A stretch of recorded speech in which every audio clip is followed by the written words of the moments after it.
2015 tarihinde terörün Suriye girişiyle evlerimiz yıkıldı, tahrip oldu ve Sur içinden dışarıya tahliye olduk. Evlerimiz yıkıldıktan sonra Cumhurbaşkanımız Sayın Recep Tayyip Erdoğan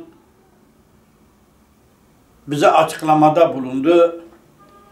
Ben Sur halkını teröre ezdirmeyeceğim, onları mağdur etmeyeceğim.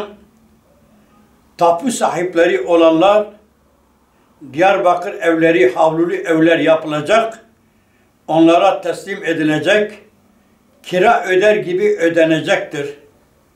Ve 18 yıla da böleceğiz o kiraları, taksitleri. Bu Cumhurbaşkanımız Sayın Recep Tayyip Erdoğan'ın Sur halkına taahhüdüdür, sözüdür, açıklamasıdır, beyanatıdır. Buna benzer beyanatları o zamanki Başbakanımız Sayın Ahmet Davutoğlu da bu açıklamaları yaptılar. Bize göre de biz devletimize güveniyoruz. Bu meyanda biz hareket ettik ve bekledik, sabrettik. Çevre Şehircilik İl Müdürlüğü telefonla bizi arayarak biz gittik. Bize dedi mi, TOKİ'da mı ev istiyorsunuz, para mı istiyorsunuz, Sur'daki eviniz mi istiyorsunuz? Sizin tapunuz vardır, sizin yeriniz konut alanıdır. Siz Sur içinde ev isteyebilirsiniz. Paranızı da alabilirsiniz, TOKİ'ye da gidebilirsiniz. Ben de dedim ki, ben evimin yerinde ev istiyorum. Ve biz İl Şehircilik Müdürlüğü ile protokol imzaladık. Benim evimin yerinde bana ev yapacaktılar. Sonra değiştirdiler, iş yeri yapmaya başladılar. Ben geldim 8 nolu uzlaşma komisyonuna, dedim ki benim evimin yerinde iş yeri yapıyorlar. Bana dedi ki bizim projemizde, bizdeki bulunan projede evdir, konut alanıdır. İş yeri değildir. Anladın mı? Bu böyle kaldı. Şimdi benim evimin yerinde eğer otelse otel, evse ev, iş yeri ise iş yeri, ben tapu sahibiyim, benim taşınmaz mülkümün üzerinde ne yapılmışsa ben ona talibim. Hukuken talibim. Ben devletimin vatandaşıyım. Devletime askerlik yapıyorum, vergimi veriyorum. Fakat benim devletim de bana sahip çıksın. Beni mağdur etmesin. 1,5 yıl oldu, hala bana kira yardımı kesilmiş, ödenmemiştir. Benim evim daha yapılmadı, benim evim daha bana teslim edilmedi. Şimdi bu en sonunda Diyarbakır Şehircilik İl Müdürlüğü bize telefonla aradı. Efendim, tek taraflı olarak mukavele sözleşme feshedilmiştir.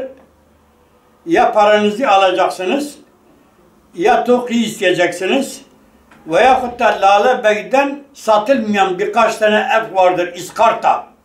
Onları isteyebilirsiniz. Tek taraflı olarak sözleşme feshedilmiştir. Ben bir vatandaş olarak kabul etmiyorum. Ben devletimin kurumu ile sözleşme masasına oturmuşum, sözleşme imzalamışım. Benim taşınmaz tapulu malımın üzerinde bana ya ev verecek ya da iş yeri verecek. Ben davamdan vazgeçmiyorum, hakkımı talep ediyorum. Ben 65 yaş üstüyüm. Ben dışarıya çıkamıyorum. Devletim bana belirli kurallar vermiştir. Dışarıya çıkma yasağı koymuştur. Devletimin kurallarına uyuyorum. Şimdi benim hakkım yiyiliyor, gasp ediliyor, şu ediliyor, bu ediliyor. Ben yaş haddinden dolayı dışarıya çıkamadığım gibi hakkımı da arayamıyorum. Umarım ki vicdan sahipleri, helal süt emeller ve kendi kendini bilip taşıyan, vakar, onur sahibi kimseler benim bu söylediklerimi nazar itibara alır ve iyicene değerlendirir. Tek taraflı sözleşmeyi bu böyle olmaz. Bu devlet işi değil. Çevre Şehircilik Bakanlığı'ndan üst düzeyden ve onların yetkililerinden beklentilerim vardır. Bana göre onların haberleri yoktur. Onları aldatıyorlar. Ve onlara diyorlar ki herkes parasını almış. Sür içinde kimisi de parasını almış. 3-5 kişi vardır. Onlar da kısa bir zaman içerisinde ikna edilecek ve sür berkemala uğrayacaktır. Herhangi bir problem yoktur. Öyle değil. Aslı öyle değil. Yanıltıyorlar. Öyle değil. Şu anda Sür içerisinde takriben benim bildiğim kadarıyla 500 kişiden fazla tek hisseli veyahut hissedarlı tapu sahipleri haklarını talep ediyorlar. Kimse devletimizin kurumuna yanlış bilgi vermesin. Kimse devletimizi yanlış yolla sevk etmesin. Devletimiz herkese yardım ediyor. Çeşitli ülkelere yardım ediyor. Çeşitli gıda yardımları yapıyor. Biz de Sür mağduruyuz. Biz bu Sür'ün vatandaşıyız. Devletimiz bize de şefkat ve merhamet elini uzatsın. Biz de bu vatanın evladıyız. Bize de baksın. Biz ne yiyoruz? Ne içiyoruz? Nereden getiriyoruz? Doğal gazımız, elektriğimiz, kiramız nereden ödeniyor? Bizi nazarı itibara alsınlar. Bizi insan yerine koysunlar. Bizim ile devletimizin arasını açmaya çalışan şer odakları vardır. Biz onlara fırsat vermiyoruz. Devletimizi uyanık olmaya davet ediyoruz. Bu şer odakları yanlış bilgiler veriyorlar. Yanlış bilgiler veriyorlar. Mesela Roboski olayı oldu. Vatandaşı şehit ettiler. Ne dediler? Faturayı devlete kestiler. Halbuki devlet değil. Gizli devlet, devlet içindeki devlet, hain devlet bunu yaptı ve gerçek devlete faturayı ödemeye çalıştı. Ve Doğu ve Güneydoğu illerindeki köylerinde de aynı olaylar yapıldı.